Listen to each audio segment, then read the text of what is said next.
Sup guys, welcome back to the channel. Junior fight, ex-professional boxer, now fight analyst.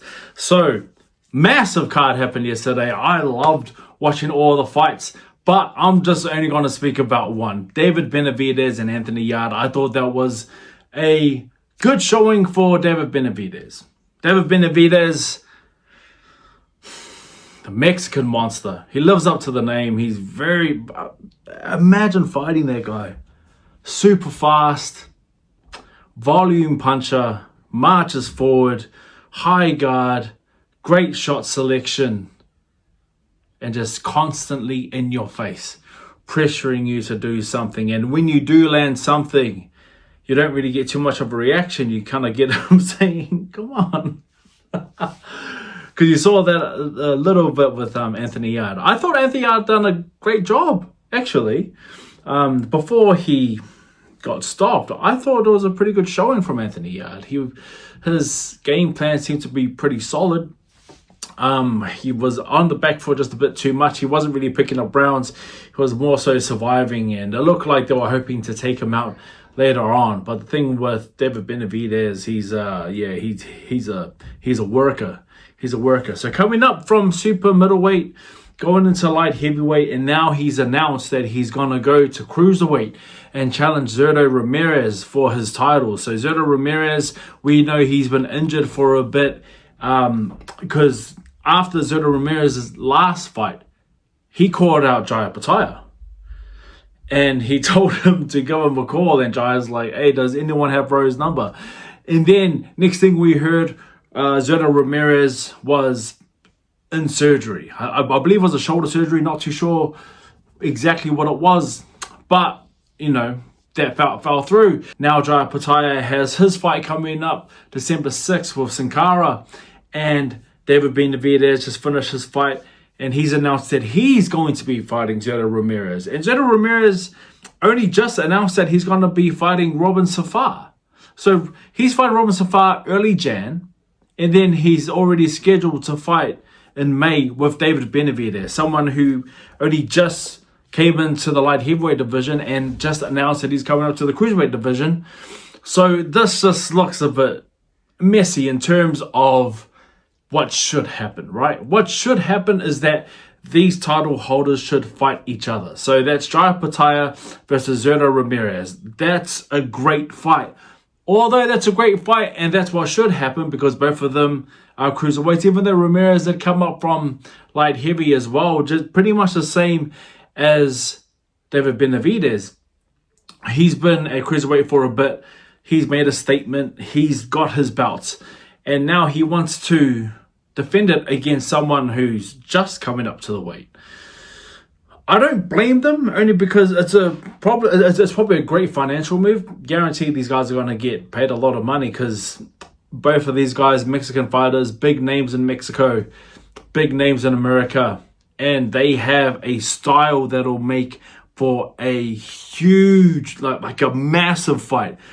Putting my feelings aside to what Jai should rightfully get, he definitely gets to...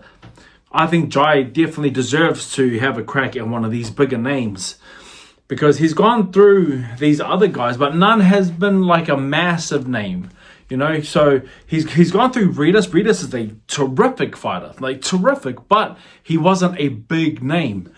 So Jai Opetaia is the big name. Well, to us down here, he's a huge name. But I think in the Northern Hemisphere, they must disregard the boxers down here, which is very much the same as what they've done to Joseph Parker. We don't really get too much credit, especially the ones that make it, like Joseph Parker and Jai Opetaia. They didn't really get too much opportunities, especially Joseph Parker. And we saw what happened. So Joseph Parker, you earned his right to fight for the Undisputed. He shows up to fight Daniel Dubois. Daniel Dubois pulls out, and then Daniel Dubois gets the opportunity to fight Usyk. And it baffled all of our minds because Joseph Parker turned up to fight, and he did fight, and he won, going through the boogeyman of the division. And then the opportunity got given to the person who pulled out. That just didn't make any sense. So that showed a bit of favoritism towards their own. Because as I said, Frank Warren, UK promoter, he's got a UK fighter. Well, the majority of his fighters are from the UK, and then you have Joseph Parker, who's really ruining people's plans. And so we saw what happened with Joseph Parker, and is the same happening with Jai Opetaia. Jai Opetaia been in the Cruiserweight division for a while now, and he's hungry to unify the division. He wants to become undisputed in Cruiserweight division. And now this happens. David Benavidez does a great job beating Anthony Yard, and he comes up to Cruiserweight, and he's already announced that he's going to be fighting Zurdo Ramirez, even though Zurdo Ramirez hasn't even fought his first fight back from surgery, because he's going to be fighting in Jan, and then if he gets through that, then we see the May fight. So I thought it was a pretty, I wouldn't say it was silly of him to announce it, but I thought it was a bit early for David Benavidez to announce that he's going to be fighting Zurdo Ramirez. Regardless, he announced it. I love it, although I'm thinking, what about Jai? What about Jai Opetaia? Because Jai Opetaia is going to be fighting Sakara next. I believe he's going to beat Sankara. He's going to make light work of Sankara. And then what does he have to do? Does he have to wait for these guys to fight in May and then fight these guys later on in September or even later? That's a long time. And this is a guy who's hungry and he wants to fight, and he's expressed that many, many times. You know what? Maybe he does fight Jake Paul. Maybe this will make Jai Opetaia so mad that he's just going to go in and fight Jake Paul. Is it unfair that Jai Opetaia is now waiting for the Zurdo Ramirez fight and the David Benavidez fight, which is going to be in May? Jai is fighting on December 6th, so up until December 6th and May, he knows that he's not going to get a unification fight with Zurdo Ramirez, which is the one that we all want to see. I think that's a terrific fight between the two. And now we are told that we're going to have to wait for after that fight, which I think is still a mega fight. I think David Benavidez and Zurdo Ramirez is a great fight. It's going to be a great barn burner. Also, what's interesting is that even though David Benavidez is coming up to Cruiserweight, he didn't make too much of a statement at light heavyweight. The people that he beat, yeah, they were great, but we know who's at light heavyweight. We have Bivol. We have the monster, like those two Russians, Bivol and Benavidez, and now Benavidez, all the Bs. They're all there at light heavyweight. I think that's to me, I think that's just a great division for David Benavidez. Is he running? Do you think he's running from Bivol?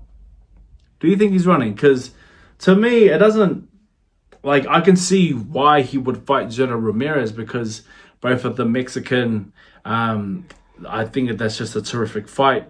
It's probably an easier deal to make than Bivol. And to be honest, it's probably an easier fight. Is David Benavidez running? I wouldn't say so, but who knows? This is boxing. People can do a lot of this, but in the background, they're really moving differently. What do you guys think? Do you guys like David Benavidez at Cruiserweight? How do you think he's going to go? Because he's a lot smaller than a natural Cruiserweight. Even him at light heavyweight, he doesn't look like the monster, like physically. Physically, he looked like a monster at super middleweight. But now he's gone up to light heavy, where he looks normal. Even last night against Anthony Yard, Anthony Yard was a lot thicker than David Benavidez, but you know, regardless, Benavidez's skills and his speed just kills, and his volume, insane. What's he going to look like at Cruiserweight? I think he's going to look small, man. I think he's going to look small compared to these other dudes. So that'll be interesting to see. What do you guys think about that situation? Do you also think David Benavidez is running? Also, we have Jai Opetaia fighting on December 6th. And after December 6th, we're going to see what happens. I can't wait to see what Jai Opetaia says about this whole situation. Anyway, that's me. See you guys later.